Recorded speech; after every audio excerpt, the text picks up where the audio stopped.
అందరికీ నమస్తే. పార్టీ ఫిరాయించిన ఎమ్మెల్యేల విషయంలో సుప్రీంకోర్టులో ఒక పెద్ద డెవలప్మెంట్ జరిగింది. ఈరోజు బీఆర్ఎస్ రెండో పిటిషన్ వేసింది.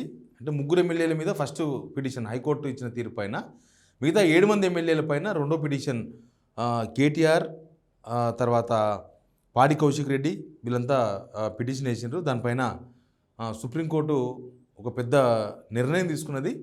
మీరు ఈ వీడియో ఇక్కడ దాకా చూసినంటే బహుశా ఇంట్రెస్ట్గా ఉందనుకుంటున్నా. రిపోర్ట్ కొట్టే వాళ్ళు చాలామంది అయినారు సిగ్నల్ టీవీకి. మీ మద్దతు అడుగుతున్నా. 60% సబ్స్క్రైబర్స్ 60% వ్యూవర్స్ చూస్తున్నారు కానీ సబ్స్క్రైబ్ చేయట్లేదు.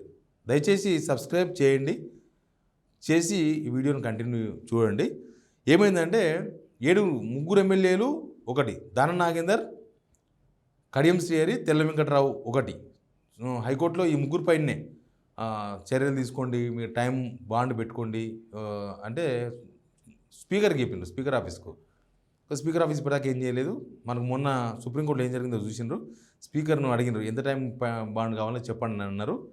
ఇప్పుడు ఈరోజేమో మిగతా 7 మంది ఎమ్మెల్యేల మీద పిటిషన్ వేస్తే ఫిబ్రవరి 10వ తేదీన మొదటి పిటిషన్ విచారణకు ఆ రోజే రెండో పిటిషన్ పైన కూడా విచారణ చేస్తామని సుప్రీంకోర్టు చెప్పింది. ఇప్పటిదాకా హైకోర్టులో జరిగిన విచారణ అయినా తర్వాత ఇప్పుడు సుప్రీంకోర్టులో జరుగుతున్న విచారణ, మొన్న రీసెంట్గా సుప్రీంకోర్టులో జరిగిన విచారణ, ఇవన్నీ చూస్తే ఫస్ట్ వికెట్ దానం నాగేందర్. అది ఎప్పుడో కాదు, బహుశా ఫిబ్రవరి 10వ తేదీన విచారణ జరిగే రోజే నిర్ణయం ఉంటుందేమో అనిపిస్తుంది. సుప్రీంకోర్టు ఈ విషయాల్లో చాలా సీరియస్గా చూస్తుంది ఒకటి.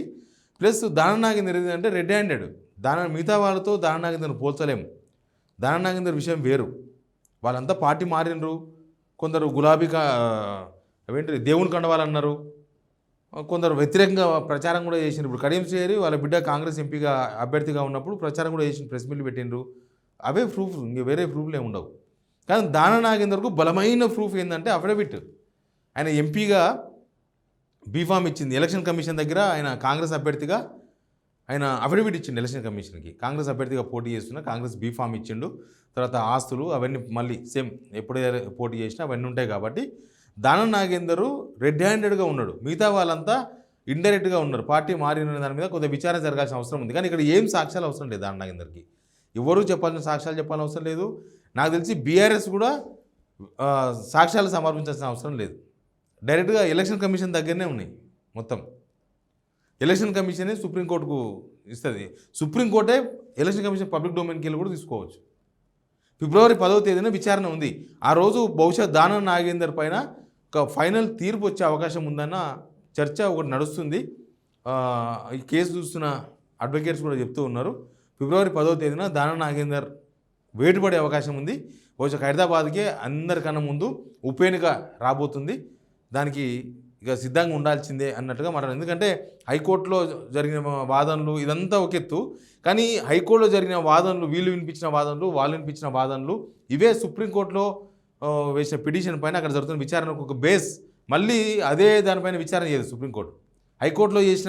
హైకోర్టులో ఏదైతే వాదనలు జరిగినాయో, హైకోర్టులో ఏదైతే క్వశ్చన్స్ రేజ్ చేసినారో జడ్జి, మళ్ళీ వాటిపైన సుప్రీంకోర్టు చేయదు. దాన్ని కంటిన్యూగా సుప్రీంకోర్టు చేస్తుంది.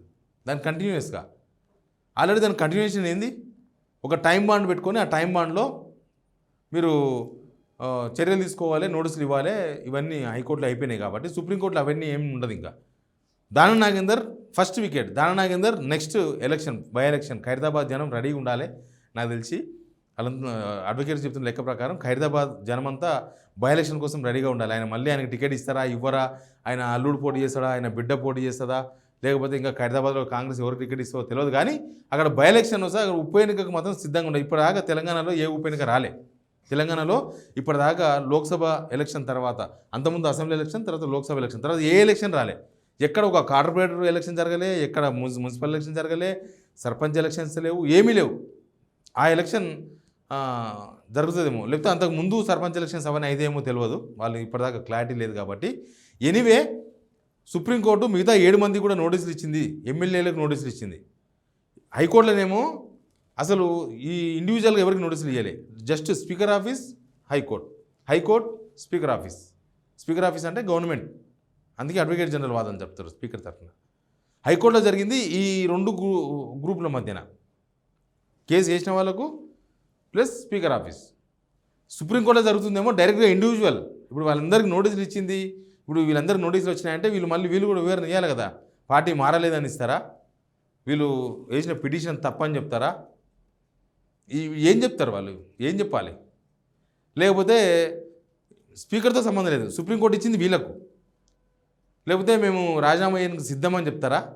పార్టీ మారిన ఎమ్మెల్యేలు మీద 7 మంది ఉన్నారు కదా, 3 వంగ వాళ్ళందరూ ఏం చెప్తారు? ఇప్పుడు సుప్రీంకోర్టుకి చెప్పాల్సిన అవసరం ఉంది. ఎవరెవరు ఉన్నారు? గూడెం మైపాల్ రెడ్డి, కాళే యాదయ్య, బండ్ల కృష్ణమోహన్ రెడ్డి, ప్రకాష్ గౌడ్, డాక్టర్ సంజయ్ కుమార్, అరకెపూడి గాంధీ, పోచాన శ్రీనివాస్ రెడ్డి. వీళ్ళకి నోటీసులు ఇచ్చింది సుప్రీంకోర్టు. ఇప్పుడు వీళ్ళు సుప్రీంకోర్టుకి ఏం వివరణ ఇస్తారో, బహుశా మీ మీద ఎందుకు చర్యలు తీసుకోకూడదు, పార్టీ ఫిరాయించారు కదా అని నోటీసులో ఉంటుంది. మీ మీద ఎందుకు చర్యలు తీసుకోకూడదో చెప్పాలి. యాక్చువల్గా ఈ నోటీసులు స్పీకర్ ఇవ్వాలి. స్పీకర్ ఆఫీస్ నుంచి నోటీసులు పోతే వాళ్ళు రిప్లై ఇస్తే ఇదంతా ఒక ప్రాసెస్, హియరింగ్. ఎప్పుడైనా సరే కోర్టులో కేసుల్లో అట్లే ఉంటాయి కదా, సేమ్ ఇక్కడ కూడా అట్లే జరగాలి. ట్రిబ్యునల్ ఇది, స్పీకర్ ఆఫీస్ దా ట్రిబ్యునల్. కానీ అవన్నీ జరగలే, ఇక్కడ అంతా ఉల్టా పల్టా అయిపోయింది.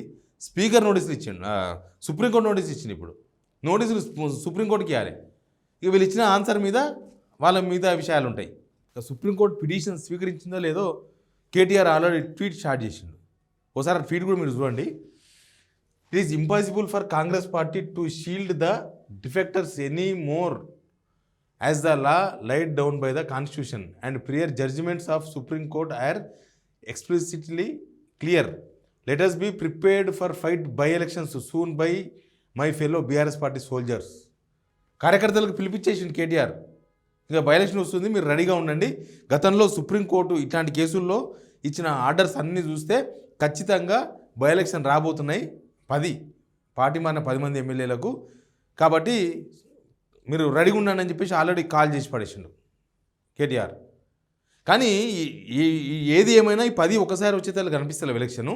ముందు ఖైరదాబాద్ ఎలక్షన్నే ప్రిఫరెన్స్ ఉంది. ముందు ఖైరదాబాదే విచారణ లేకుండా, ఏం విచారణ అవసరం లేదు. అన్ని డాక్యుమెంట్స్ అన్నీ కూడా గవర్నమెంట్ పబ్లిక్ డొమైన్స్లో ఉన్నాయి.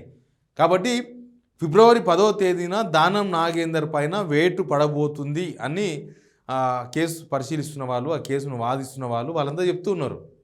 10వ తారీఖు నాడు దానం నాగేందర్ మీద ఫస్ట్ అయిపోతుంది అని.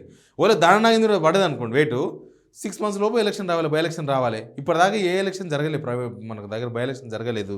ఇక మిగతా 9 మంది ఎమ్మెల్యేది ఏమో కానీ ఇప్పుడు ఆ ఒక్క బై ఎలక్షన్, ఫస్ట్ ఒక్క బై ఎలక్షన్ అయితే వచ్చే అవకాశం కనిపిస్తుంది. ఇప్పటిదాకా బై ఎలక్షన్ జరగలే. కానీ ఫిబ్రవరి, ఒకవేళ వాళ్ళు చెప్తున్నట్టుగా ఫిబ్రవరి 10కి కనుక ఆయన మీద డిస్క్వాలిఫికేషన్ అయింది అనుకో దానం నాగేందరు, నెక్స్ట్ 6 months లోపు ఉప ఎన్నిక వస్తుంది ఖైరదాబాద్, ఫస్ట్ ఉప ఎన్నిక.